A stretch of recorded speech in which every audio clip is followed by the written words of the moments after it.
Hello everyone, Assalamu alaikum. Today I am making beef kalabuna. তো আজকে যেহেতু আমি গরু মাংস কালো ভুনা রান্না করব, এখানে পেঁয়াজ, টমেটো, কাঁচামরিচ, এখানে আমি যেহেতু একা একজন প্রবাসী, সো আজকে আমি আমার জন্য 400 গ্রাম গরু মাংস কিনে নিয়ে এসেছি। তো শুরুতে প্রথমে আমি তেল দিয়ে দিলাম, এরপর আমি পেঁয়াজ দিয়ে দিলাম। এবার পেঁয়াজগুলোকে একটু ভাজা ভাজা করে নিব। তো মাংসগুলো আর একটু ছোট করে নিলাম। এবার পেঁয়াজগুলোর সাথে একটু টমেটোটা দিয়ে দিব, টমেটো কুচিটা। এবার এখানে কাঁচামরিচ দিয়ে দিব, কাঁচামরিচগুলো একটু ফাড়া করে নিয়েছি।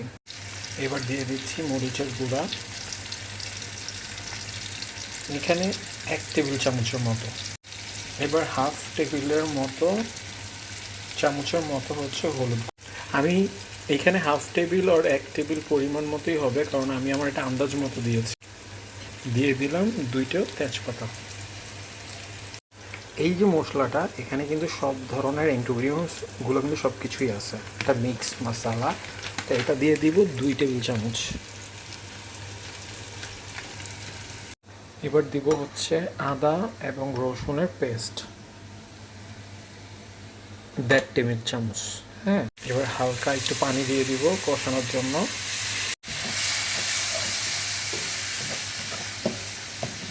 এখন এখানে স্বাদ মতো লবণ দিয়ে দিব। এবার দিয়ে দিচ্ছি একটু টমেটো সস। এবার আমার মশলাটা স্মেলটা একটু হয়ে গেছে, উঠে গেছে। এখন আমি আমার মাংসগুলো দিয়ে দিব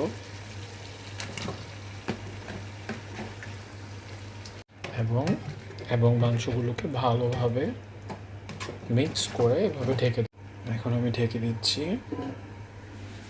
এখন আগুনটা একটু কমিয়ে দিব।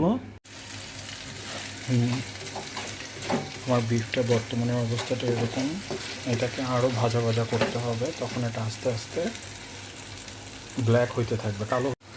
দেখেন আস্তে আস্তে করে নাড়তে নাড়তে আপনার এটা ঠিক কালো হয়ে আসতেছে, দেখলেন? এবার আমি আমার কালো ভুনাটার উপর দিয়ে দিচ্ছি একটু ধনেপাতা গুঁড়া। দেখেন ধনেপাতাটা দেওয়ার পর আপনার কালো ভুনাটা দেখতে যতটা ইয়ামি লাগতেছে, খেতেও অনেক সুস্বাদু। এবার দেখেন হয়ে গেল আমার সুস্বাদু গরু মাংসর কালো ভুনা। তাহলে এইটা হচ্ছে আমার কালো ভুনা, দেখেন।